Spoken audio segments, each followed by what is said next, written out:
Bonjour à vous. Définir l'homme, tel est donc le thème de ce colloque.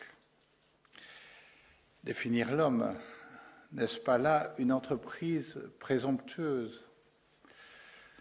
Entendons l'avertissement de Pascal, si prompt à débusquer les paradoxes et même les contradictions de nos raisonnements. Je cite, « Quelle chimère est donc que l'homme? Quelle nouveauté, quel monstre, quel chaos, quel sujet de contradiction, quel prodige, juge de toutes choses, imbécile ver de terre, dépositaire du vrai, cloaque d'incertitude et d'erreur, gloire et rebut de l'univers. Qui démêlera cet embrouillement? Que deviendrez-vous donc, ô homme, qui cherchez quelle est votre véritable condition par votre raison naturelle? Connaissez donc, superbe, quel paradoxe vous êtes à vous-même. Humiliez-vous, raison impuissante. Taisez-vous, nature imbécile. Apprenez que l'homme passe infiniment l'homme et entendez de votre maître votre condition véritable que vous ignorez. Écoutez Dieu. Fin de citation. Si l'homme passe infiniment l'homme, comment se risquer à une définition de l'homme? Le sous-titre du colloque, approche pluridisciplinaire, lui assigne, je crois, un objectif plus modeste. À travers la diversité de points de vue raisonnés, qu'ils soient scientifiques, philosophiques, théologiques, approcher modestement le mystère de l'homme. Mais ici se pose une autre question due à l'ambiguïté du mot « homme » en français. Les organisateurs du colloque entendent-ils traiter de l'espèce humaine ou du genre masculin? La réponse, je crois, est dans l'illustration du tract de présentation du colloque, reprenant la magnifique fresque d'Adam et Ève par Masolino da Panencale dans la chapelle Brancacci à Florence. Ainsi, le colloque porte-t-il essentiellement sur la complémentarité de la distinction homme-femme, bruyamment remis en cause aujourd'hui par des courants postmodernes. Puisque Pascal est l'illustration du colloque m'y encourage, je me risquerai, en passionné de la Bible, à une brève relecture de la révélation divine dans le récit de la création au livre de la Genèse.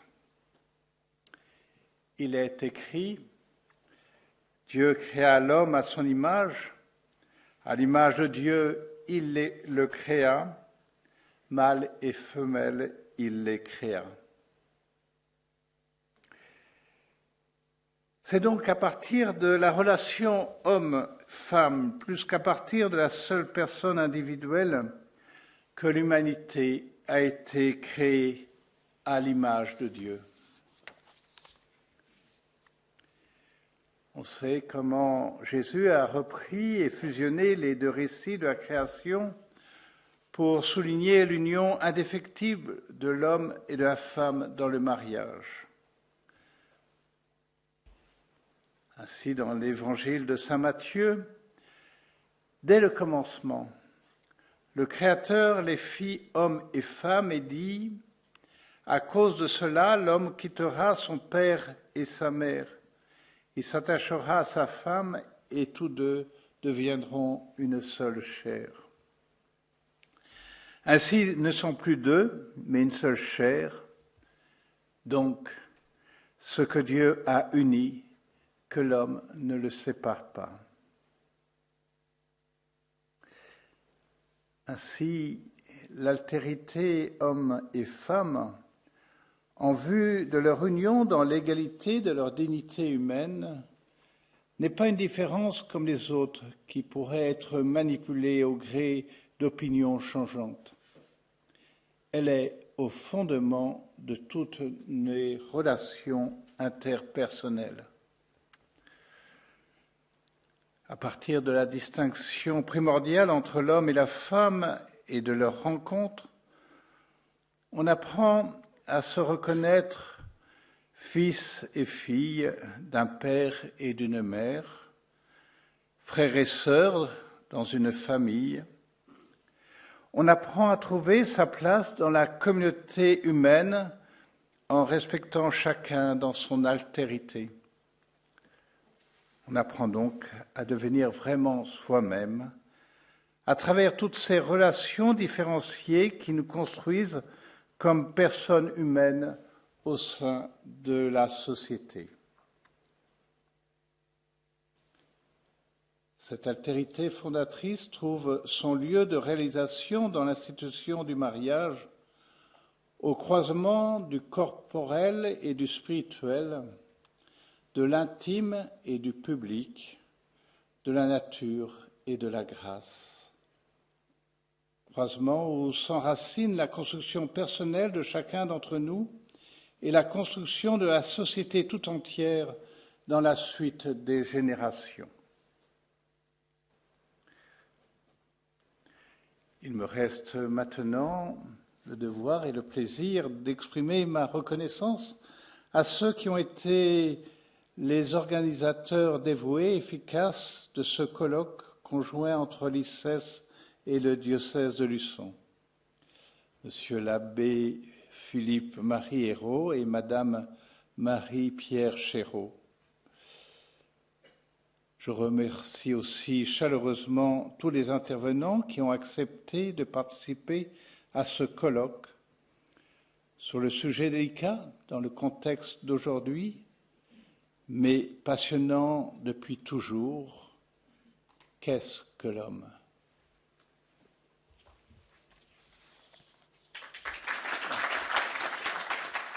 Le professeur René Cochard, pour ceux qui le connaîtraient pas, est médecin de l'université Claude Bernard à Lyon.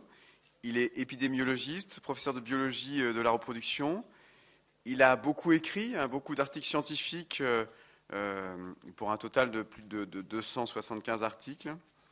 Et aujourd'hui, avec son épouse, il travaille à la promotion de l'écologie humaine et il a publié plusieurs ouvrages, Intimité, Sexualité, Fécondité, par exemple en 2015, La grammaire de la vie en 2022, et avec son épouse, ils sont aussi coéditeurs de l'encyclopédie sur la sexualité humaine, l'amour et la fécondité. Et puis dans son dernier ouvrage, dans son dernier ouvrage que vous devez pouvoir trouver là-haut, Hommes-Femmes, ce que nous disent les neurosciences, qui va être donc le sujet de son intervention, où on va aller creuser les fondements scientifiques, neuroscientifiques, physiologiques de l'anthropologie. Et là, donc, on va quitter la drosophile pour vraiment, et le crocodile pour s'intéresser vraiment à l'homme et à la femme dans l'espèce humaine. Donc, cher professeur, je vous cède la parole. Je me mets un petit chronomètre pour ne pas déborder mon temps, mais vous me ferez des grands gestes désespérés si je dépasse mon temps. Voilà, démarrer. Paf. Voilà. Bien, écoutez, moi, je suis vraiment heureux de participer à ces 2 jours de recherche, dans le fond, sur définir l'homme. Monseigneur nous a montré qu'il fallait qu'on reste paisible, parce qu'on n'y arrivera peut-être pas à nous tout seuls, mais voilà, il est bon de participer à cette réflexion. Voilà. Et donc moi je vais essayer de vous apporter ce que on découvre quand on lit les travaux des neurosciences. Donc qu'est-ce qu'aujourd'hui on peut comprendre sur l'homme et la femme? Et en fait, quand même, ma présentation sera dans un contexte. C'est panique à bord, c'est-à-dire panique dans les écoles, hein, devant une épidémie tout à fait inattendue de souffrance qu'on appelle dysphorie de genre. Donc, qu'est-ce qui se passe? Mais plus globalement, je pense que ce qui est intéressant aujourd'hui aussi, et peut-être surtout, c'est qui sont l'homme et la femme?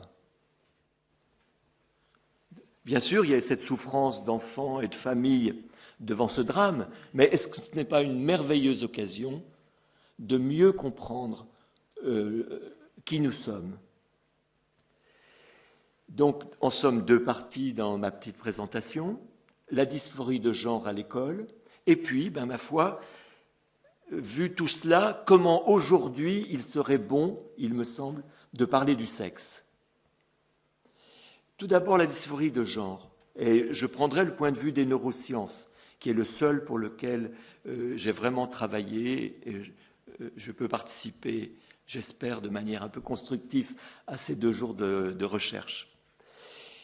Eh bien, je rappelle, la dysphorie de genre qualifie celui ou celle qui estime que l'anatomie qui est la sienne, son sexe, mon anatomie, ne correspond pas à ce que je pense être. C'est ça la dysphorie de genre. Mon anatomie ne correspond pas à ce que je pense être et que je définis comme mon genre. C'est ça qui est particulier. C'est définir son genre à partir de ce qu'on pense. C'est la particularité du moment. Donc, la dysphorie de genre à l'école, l'enfant exprime une souffrance, l'adulte est désemparé, ainsi que les autres élèves de la classe. Qui dit souffrance dit que la chose première est en effet l'accueil bienveillant. Et je pense que le docteur Flavini nous le précisera. Premier pas, accueil, pardon, comment je l'ai appelé, Christian? J'ai fait une erreur de nom. Non, je réfléchis à si je serais pour la bienveillance ou non, mais je vais y réfléchir. Mais il est très taquin, en fait. Donc, Christian, Flavini, peut-être, sera bienveillant. Et quoi qu'il en soit, la question que je vais plutôt travailler avec vous, c'est doit-on accéder à la demande? Donc, 3 questions se posent sur le plan scientifique. Sur ce point, doit-on accéder à la demande? Premièrement, l'enfant en âge scolaire a-t-il terminé sa maturation sexuelle? Deuxième question, comment se fait l'unité sexuelle entre le cerveau et le reste du corps? Et troisième question, la médecine peut-elle agir pour reconstituer l'unité sexuelle? Tout d'abord, donc, un enfant en âge scolaire a-t-il terminé sa maturation sexuelle? Non, en fait, car la maturité du cerveau n'est acquise que à 25 ans, disons, c'est-à-dire 22 ans en moyenne chez les filles, 24 ans chez les garçons.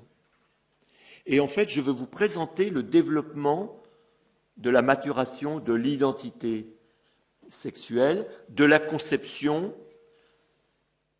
à 22-24 ans. Comment ça se passe? Globalement, en 3 étapes. La première étape commence à la conception et se termine à 1 an de l'enfant, en fait. C'est-à-dire que la première étape est tout à la fois dans le ventre de notre maman et la première année après notre naissance. Il faut les deux pour donner les fondations que nous avons, qui nous sont données en tant qu'hommes ou femmes. Nos fondations se passent dans le ventre de notre maman et au cours de la première année. Dans le ventre de notre maman, sous l'effet de nos chromosomes, donc XY chez l'homme, XX chez la femme, eh bien là, on nous l'a dit d'ailleurs, ça sera surtout la testostérone que l'on connaît comme actif, c'est-à-dire qu'ayant plus de testostérone, le garçon sera masculinisé dans son cerveau autant que dans ses organes génitaux. C'est-à-dire que biologiquement, notre cerveau est vraiment masculinisé sous l'effet de la testostérone, et en absence de testostérone, le cerveau est féminisé. On verra progressivement en quoi. Et puis, pendant la première année de vie de l'enfant, il y a une imprégnation hormonale différente chez le garçon et la fille, des estrogènes chez la petite fille, qui a moins de 1 an, et de la testostérone chez le petit garçon, et cela pendant quelques mois. La nature a eu besoin, pour terminer nos fondations, de ce temps hors du ventre de la maman. Progressivement, les années qui viendront nous diront comment. Ça s'appelle une mini-puberté, une première puberté qui se passe avant 1 an, et donc c'est très intéressant. Progressivement, on comprendra pourquoi. Et puis, quand le petit a 1 an, et cela jusqu'à la veille de sa puberté, on rentre dans le deuxième temps, qui est comme un stage pratique. C'est-à-dire que petit garçon, petite fille n'ont plus de climat hormonal différent, mais ils ont les fondations. Donc le petit gars et la petite fille sont bien des garçons ou des filles, et ils font leur stage. C'est-à-dire qu'ils vivent en garçon ou en fille. Et on le sait, dans toutes les espèces, c'est très très important, les jeux des enfants, leur manière de se conduire, que ce soit des petits humains ou des petits animaux, ce temps de jeu, de vie du petit lui permet vraiment c'est son stage de garçon ou de fille. Il est très important de ne pas le perturber. Il ne faut surtout pas qu'intellectuellement, nous organisions les enfants pour faire porter des jupes aux petits garçons ou des choses comme ça. C'est très très malsain. Laissons l'enfant jouer avec des camions, des poupées, ce qui lui est bon. Il fait son stage. Et la nature lui a donné tout ce qu'il faut pour ce stage. Et puis voilà que le petit, à 10-12 ans, il entre dans cette merveilleuse deuxième douzaine, qui est une découverte, je crois, la deuxième douzaine, vraiment, des neurosciences et des éducateurs de ces 15 dernières années. C'est qu'en fait, l'adolescence n'est pas l'âge bête, l'adolescence n'est pas une création des pays riches, l'adolescence d'ailleurs existe chez l'animal, c'est un temps de transformation complète du cerveau, c'est une mue du cerveau. Regardez un petit garçon que vous voyez de 10 ans, une petite fille, et regardez le même à 20 ans. Ce n'est plus le même personne. Moi, j'ai des petits-enfants, je les vois, quand ils démarrent leur adolescence, c'est seulement une autre personne. C'est une mue. Hein, on passe de la chenille au papillon. Il en est de même dans le cerveau. Donc cette deuxième douzaine est tout à fait essentielle. Une douzaine, on peut la diviser globalement en 3 fois 4, même si c'est trop rigide. 4 années de puberté, 4 années de suite de l'adolescence et 4 années d'émergence de l'âge adulte. Alors, comment cela se passe-t-il ? Eh bien, excusez-moi. Les 4 années de puberté ont une mission. C'est très hormonal, la puberté. Et ça a une mission, c'est de nous rendre aptes à transmettre la vie. Donc, on acquiert, que ce soit garçon ou fille, tout ce qui est nécessaire pour transmettre la vie. Cependant, quand vous avez 16 ans, vous n'êtes pas capable de faire famille, vous n'êtes pas capable d'élever des enfants, donc on est capable biologiquement de transmettre la vie, on peut tomber amoureux, mais on n'est pas capable de faire famille, on n'est pas capable de transmettre la vie, c'est-à-dire que dans l'espèce humaine, comme dans plusieurs espèces animales, beaucoup d'espèces animales, on ne transmet pas la vie à la fin de la puberté. Il faut d'autres temps. Et nous avons encore 8 années. Un jeune de 16 ans, encore 8 années de maturation sexuelle. Donc, il peut être mal à l'aise éventuellement. En effet, il est en plein parcours de transformation. Il va encore avoir au moins 2 fois 4 ans. Le premier pas suivant, c'est la suite de l'adolescence, qui est le passage à la vie sociale. L'enfant passe de « je suis dans la famille avec papa-maman » à « je vais dans la société ». Et donc, il faut une mutation totale. Donc, le cerveau se transforme et pousse l'enfant. Par exemple, eh bien, c'est à cet âge-là que le petit dit « moi, je veux quand même être habillé de manière à être accepté par les autres ». Le demande de vêtements de marque est quasiment... c'est une question de survie. C'est une question de survie. Pour lui, il faut qu'il soit accepté par le groupe social. C'est le moment de prise de risque, c'est le moment où on va trop vite. Si on nous paye une mobilette ou une moto, on se met en danger, c'est le moment de prise de risque, etc. Et cela est dû au cerveau qui nous pousse à aller, à sortir. Cette manière de vivre dans ces 4 années est colorée de ce qu'on a acquis dans la puberté. C'est-à-dire que la jeune fille et le jeune garçon ne se conduisent pas pareil dans leur accès à la vie sociale. Et ça va être encore plus net quand on va parler de la 3e période de la 2e douzaine, qui est l'émergence de l'âge adulte. Vous pensez donc à une jeune fille de 18 à 22 ans, ou un garçon, ça peut être de 20 à 24 ans, enfin tout ça est un peu souple en durée. En effet, cette émergence de l'âge adulte est vraiment une acquisition humaine. C'est quoi? C'est l'acquisition du discernement. Au niveau des neurones, ça se passe en particulier dans le lobe préfrontal que je vous ai mis coloré ici. Le lobe préfrontal se développe de manière accélérée pour nous rendre capables de discerner. Pour les neurosciences, discerner, c'est avoir au même moment à l'esprit ce qui est raisonnable et ce qui est émotionnel, et être en mesure de prendre une décision parce qu'elle est juste, après avoir pris en compte le rationnel et l'émotionnel, et être capable de dire « je choisis cela », alors que l'émotionnel m'aurait poussé à autre chose et le pur rationnel à autre chose. Donc cette synthèse, on est énormément aidé à le vivre autour de la vingtaine, et cela, c'est un acquis de quelques rares espèces, mais surtout de l'espèce humaine. Et je le dis pour l'anecdote, mais c'est important pour comprendre la biologie, c'est un acquis, entre autres, grâce à l'existence des grands-parents.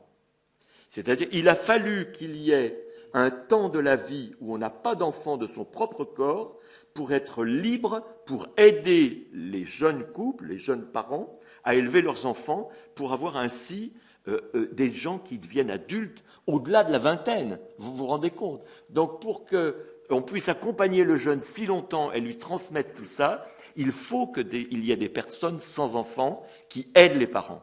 C'est très important. Et donc, les biologistes appellent ça notamment « the grandmotherhood effect », l'effet grand-mère. Hein, c'est toutes ces choses que la biologie a données pour qu'on puisse, comme cela, donner à nos enfants tout ce qu'on leur donne, n'est-ce pas? Eh bien, cela, à nouveau, est très différent chez le garçon et la fille. Pourquoi? Par exemple, notamment, les garçons, la nature nous protège contre l'émotionnel. C'est-à-dire que l'émotionnel, vous savez, est quelque part collecté autour de ce qu'on appelle l'amygdale cérébrale. Au niveau de l'amygdale cérébrale, se gère de manière importante l'émotionnel. Eh bien, l'amygdale cérébrale, chez nous les hommes, nous est quelque part cachée. C'est-à-dire que les voies de connexion entre l'amygdale cérébrale et le lobe préfrontal sont très peu rapides chez l'homme. Ce qui fait que nous pouvons analyser des choses rationnellement, protéger contre l'émotionnel et prendre des décisions absolument étonnantes parce que nous ne tenons pas compte. Au contraire, la femme a de telles connexions rapides entre l'amygdale cérébrale et le préfrontal que l'émotionnel est toujours présent quand elle prend une décision. D'où sa richesse d'aptitude à prendre en compte les deux. Mais dans une société, je pense qu'on conviendra facilement du fait qu'il faut les deux. Il faut des gens qui prennent des décisions un peu à l'aveugle, comme ça, et puis des gens qui disent « Attends, tiens quand même compte de la dimension émotionnelle ». Donc c'est une richesse extraordinaire. Autre exemple tout à fait, moi je suis frappé, passionnant, c'est que, vous voyez, le garçon, par exemple, facilement peut prendre une grande décision du style « Allez, chérie, on part habiter dans le sud, il fait tellement meilleur ». En oubliant l'homme, en oubliant totalement tout ce qu'il y a à faire pour déménager. La femme lui dit « Mais chérie, ça veut dire vendre l'appartement, en trouver un autre, changer l'école des enfants, etc. » Pourquoi? Eh bien parce que la femme a en permanence l'amygdale cérébrale présente à son esprit. Or, c'est dans l'amygdale cérébrale que se maintient la connaissance de toutes ces phases à remplir pour atteindre un but. C'est un peu extraordinaire, vous voyez. Donc, notre deuxième douzaine se passe de manière différente chez le garçon et la jeune fille. Et donc, eh bien, un enfant en âge scolaire n'a pas terminé sa maturation sexuelle. La maturation sexuelle n'est acquise que vers 22-24 ans. Et donc, évidemment, ça peut être difficile quand on est en cours de changement. C'est évident qu'un jeune peut être perturbé, de la même manière que ça peut être difficile de s'accepter petit. Mon papa avait du mal à s'accepter petit, donc il disait tout ce qui est petit est joli. Il s'en est sorti. Mais on a tout à accepter quand on grandit. Eh bien, on peut avoir du mal à accepter qu'on se trouve être un garçon et qu'il paraît que les filles c'est mieux ou inversement, vous voyez. Et donc, oui, ça peut être très douloureux, très difficile, mais on est en cours de route. Donc, on peut donner vraiment de l'espérance aux parents et à l'enfant. Ne t'inquiète pas, tu vas recevoir encore 6, 8 années pour devenir vraiment ce que tu es. Comment se fait l'unité sexuelle entre le cerveau et le reste du corps?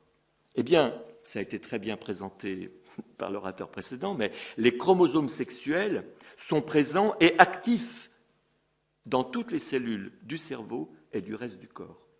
C'est-à-dire que les chromosomes sexuels sont les mêmes dans toutes les cellules de notre corps, que ce soit le cerveau ou le reste. Donc, ils nous aident à être notre unité sexuelle. Deuxième chose, les hormones. Les hormones sexuelles, ce sont les mêmes. C'est ce qui nous a été dit. La même testostérone masculinise mon corps et masculinise mon cerveau. Cela aide à notre unité. Si bien que les scientifiques disent, notamment Simon Baron-Cohen, qui est spécialisé dans ce sujet, à la naissance déjà, le cerveau féminin est principalement câblé pour l'empathie. Cette aptitude à lire dans le cœur des autres ce dont ils auraient besoin. Et cette blessure émotionnelle lorsque l'autre souffre. Alors que l'empathie de l'homme passe plutôt par ce qu'on appelle de l'empathie cognitive. Nous, les hommes, c'est de quoi a-t-il besoin? Et ensuite vient la souffrance de voir l'autre souffrir. Alors que la femme, plutôt, est prise d'abord, entre dans l'empathie par le souci de la souffrance de l'autre, et ensuite cherche les solutions pour répondre. Voyez. Donc, en somme, à la naissance, le cerveau féminin est principalement câblé pour l'empathie, avec l'aptitude qui a été démontrée à lire ce qui se passe dans le cœur des autres, qui est très fort chez la femme, est déjà présent à la naissance. Le cerveau masculin est principalement câblé pour la compréhension et la construction des systèmes, le goût de la globalité. Et ça, c'est présent déjà à la naissance. Raconter une histoire, moi j'ai 15 petits-enfants, donc je raconte bien des histoires. Les petits gars se souviennent de la globalité, les petites filles plutôt du détail. C'est pas juste une sorte de taquinerie, c'est un don qui est donné par la nature pour qu'on contienne à la fois la globalité, c'est confié comme mission à messieurs, et les détails, mission confiée, la vigilance, à la femme. Voyez, nous sommes complémentaires en cela. Deuxième chose, et ça c'est plus récent, voyez, comme découverte, c'est qu'à tout âge, nos chromosomes sexuels ne dorment pas. Ils influent sur l'activité des cellules, du cerveau et des autres organes. Des travaux assez récents. Dans les 10 dernières années, on a quantifié le nombre de gènes. Vous voyez, les chromosomes sexuels mettent au travail les autres chromosomes de manière différente chez un homme et une femme. Il y a entre 20 et 30% des gènes qui ne travaillent pas tout à fait pareil chez un homme et une femme dans une cellule, y compris dans le cerveau. Dans le cerveau, je crois qu'on l'a montré dans 35 endroits du cerveau. Donc en somme, vous voyez, nous sommes hommes ou femmes par nos hormones et nos chromosomes qui sont présents dans toutes nos cellules. Donc tout cela nous aide à trouver notre unité. La médecine, qu'est-ce qu'elle peut faire? Déjà, ce qu'elle ne peut pas faire, elle ne peut pas faire un corps d'homme à partir d'un corps de femme. Ça, elle ne peut pas, elle ne sait pas faire. Elle ne peut pas non plus faire un corps de femme à partir d'un corps d'homme. C'est ce qu'on lui demande, elle n'en est pas capable. Ce qu'elle peut faire, elle, c'est donner un aspect extérieur d'une personne de l'autre sexe. Ça, on sait de mieux en mieux faire. Progressivement, on peut donner l'apparence, comme un vêtement, mais qui touche le corps aussi. Mais cela au prix de mutilations affreuses, je n'ose pas décrire, d'une stérilité systématique, de maladies, de l'ostéoporose, des infarctus du myocarde et de soins quotidiens. Les personnes sont obligées de s'auto-soigner ou d'être soignées toute leur vie. Donc la médecine n'est pas capable de reconstituer l'unité sexuelle.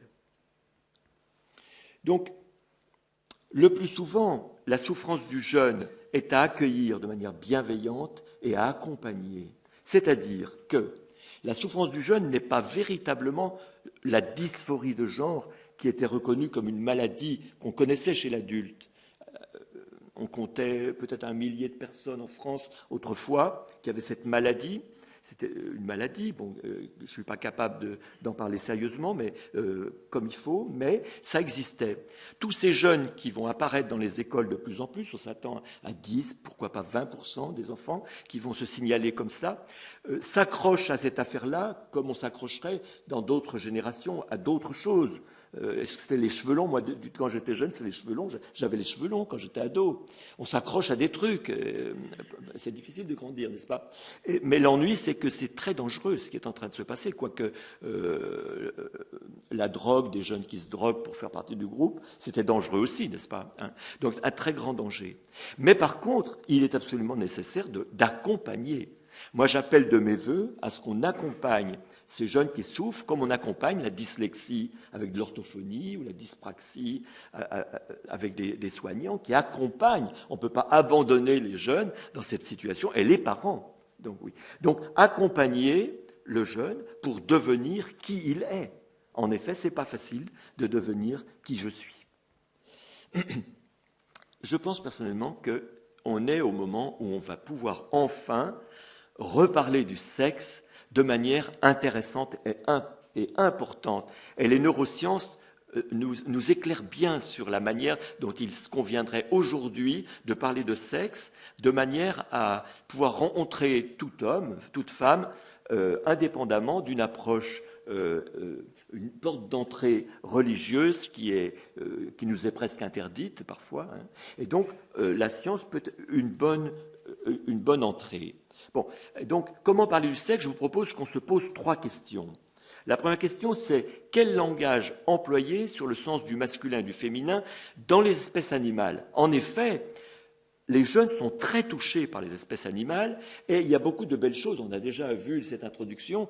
Il y a beaucoup de belles choses en abordant l'animal, mais en vérité, en abordant l'animal, quelque part, avec les jeunes, on peut quelque part les préparer à aborder l'homme sans déclencher chez eux des rejets, parce que sous prétexte qu'on veut leur imposer des points de vue. L'animal, on constate avec beaucoup moins de passion ce qui se passe. Ensuite, quel langage employer sur le sens du masculin et du féminin dans l'espèce humaine? Et là, on est gâté parce que, on doit le dire, les chrétiens ont excellé depuis Vatican II. Il y a un travail merveilleux qui a été fait par que ce soit les scientifiques, les théologiens ou les philosophes pour parler du masculin et du féminin, donc comment en parler correctement.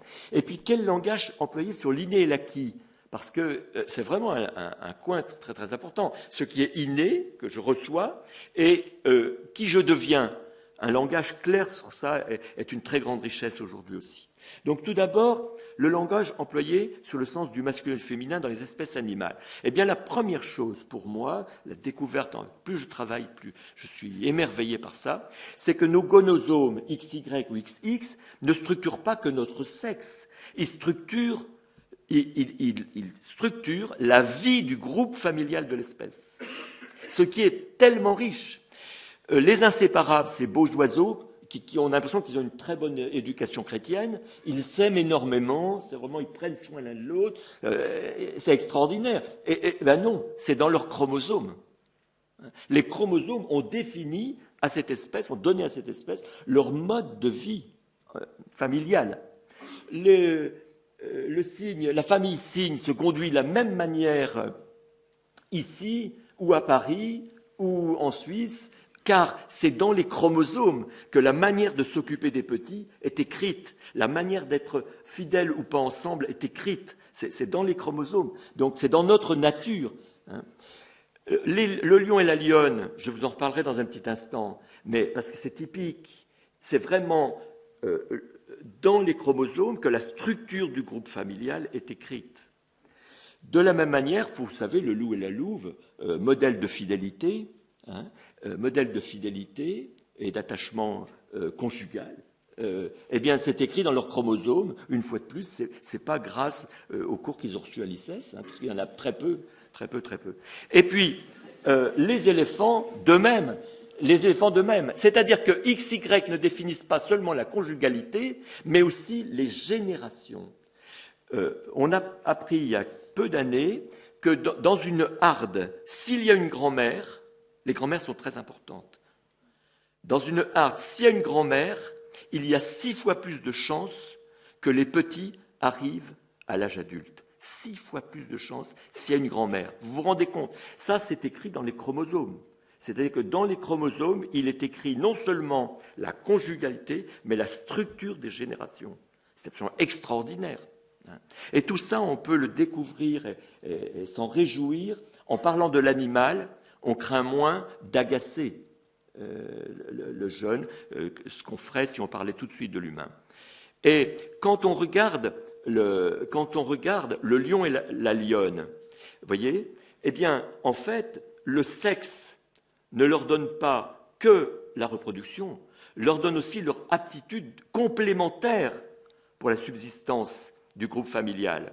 La lionne a le tempérament, l'inclination et l'aptitude à courir après la proie et à la tuer pour le groupe familial. Le lion, lui, est beaucoup trop gros, est incapable de poursuivre le zèbre. Incapable, oui, mais seul capable de défendre le groupe familial.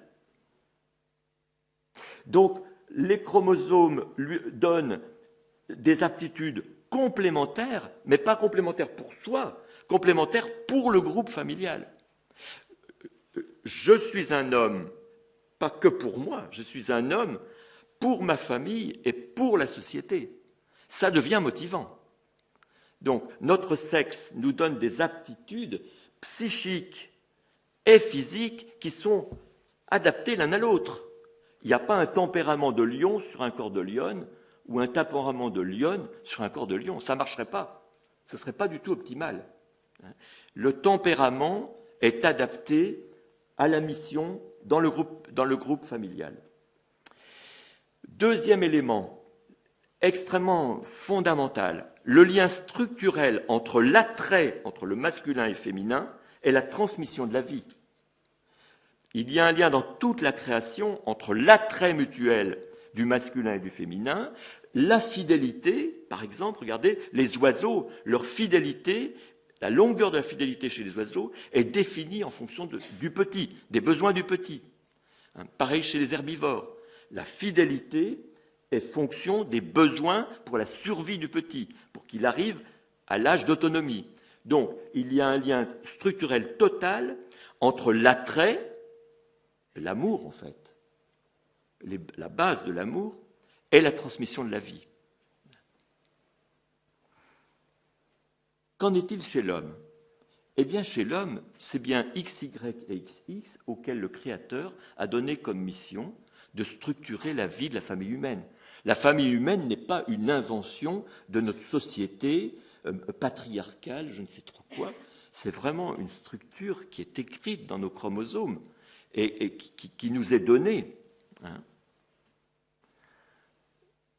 Le corps et le psychisme sont complémentaires pour la subsistance de la famille. C'est-à-dire que mon corps d'homme et mon psychisme d'homme sont unis de la même manière que le psychisme du lion est uni au corps de lion. Et cela pour le groupe familial, pour la substance.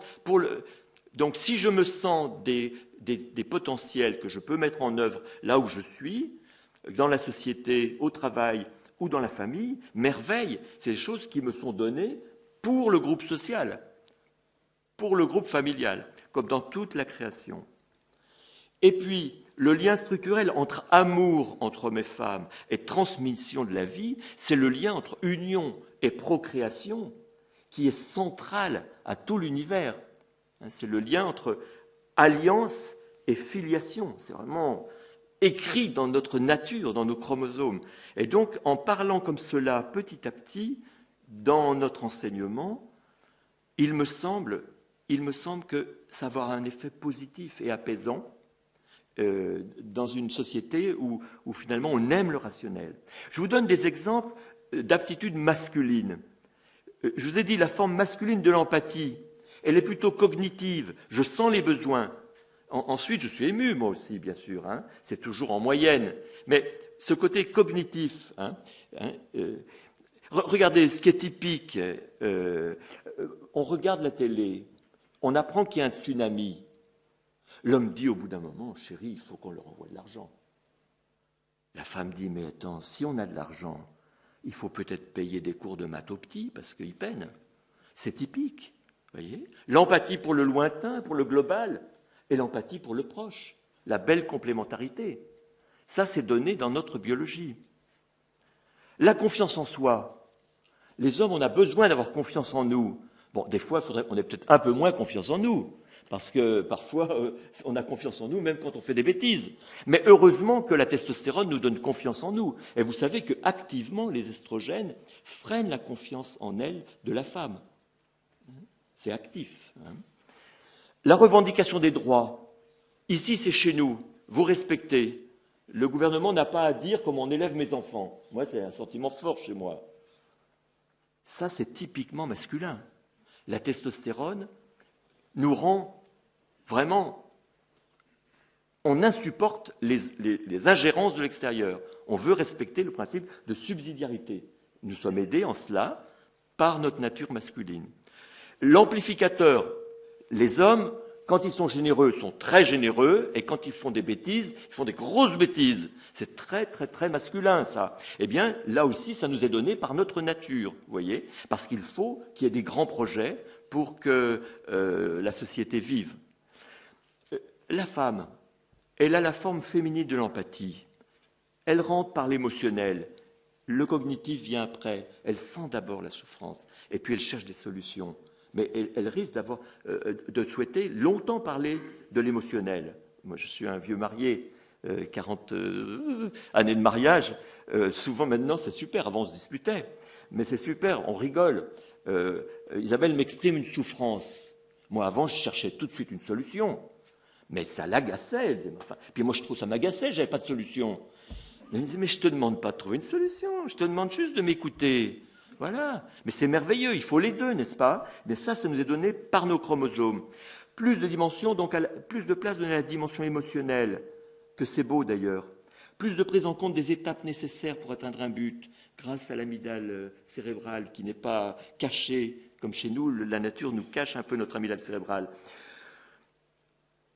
Moins de goût de prise de risque chez la femme, et on sait pourquoi, parce qu'il faut absolument qu'elle protège la vie. Donc, quoi qu'il arrive, pas de risque. On assure. Moins d'inclination donc à se lancer dans l'aventure, parce que de fait, il faut protéger l'existant déjà. Donc des dons féminins extraordinaires. Pour terminer, donc l'inné et l'acquis. L'inné et l'acquis. Notre inné, il est clair, c'est dans nos chromosomes. Et puis les hormones complètent. Ça inonde le corps, donc ça complète. Voilà. Mais l'éducation est absolument essentiel pour montrer l'horizon. L'éducation, c'est petit à petit, moi, à mes petits-enfants, avec Isabelle, ce qu'on essaye, c'est qu'ils admirent ce qu'ils peuvent devenir. On chope toutes les occasions qu'ils nous donnent pour dire « Ah oui, ça sera super, quand tu seras un homme, ce sera génial, tu seras une femme, ce sera super, on a des échantillons de deux tout proches de nous, c'est merveilleux. » Et donc, montrer l'horizon, comme c'est beau d'être qui tu es, de devenir qui tu es, montrer l'horizon. Et puis, avoir bien conscience que les actions, les choix, sculptent la personnalité.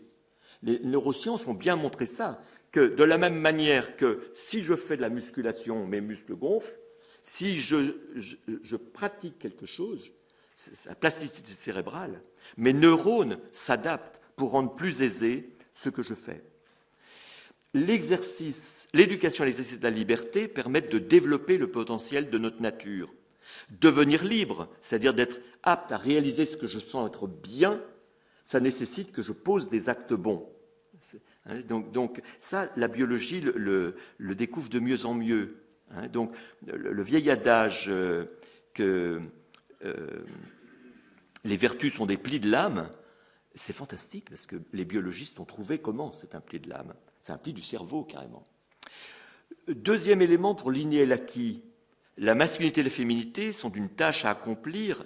Donc, nos actes nous façonnent, je viens de vous le dire. Nos actes nous façonnent, et notamment en faisant myéliniser les axones pour que la connexion entre neurones se fasse plus vite, jusqu'à 3000 fois plus vite. Et ça, c'est grâce aux actes que je pose, ça devient de plus en plus aisé. Donc, c'est de l'acquis qui développe l'inné.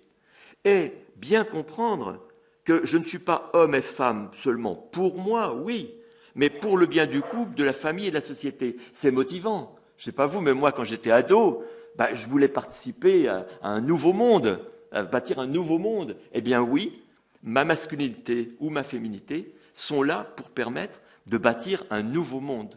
Et donc, l'acquis, c'est ce qui se développe grâce à mon inné, c'est-à-dire des inclinations, des aptitudes qui me sont données à moi uniquement, et à moi homme ou à moi femme, et donc, mais pour la société, pour l'autre.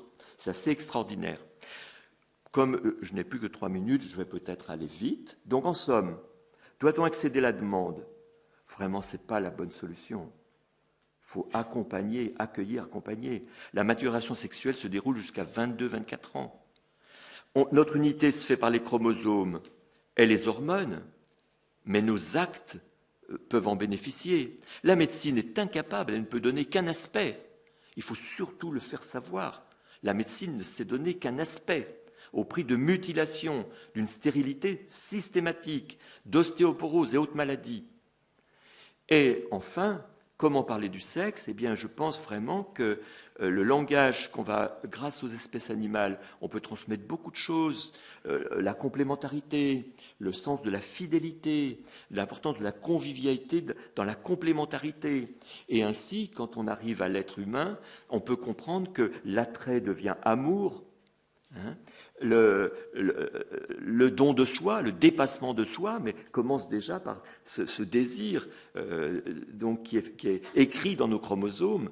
Et en fait, tout ça, j'ai pris ce très beau logo de la grammaire de la vie, donc qui montre que c'est une dynamique de croissance.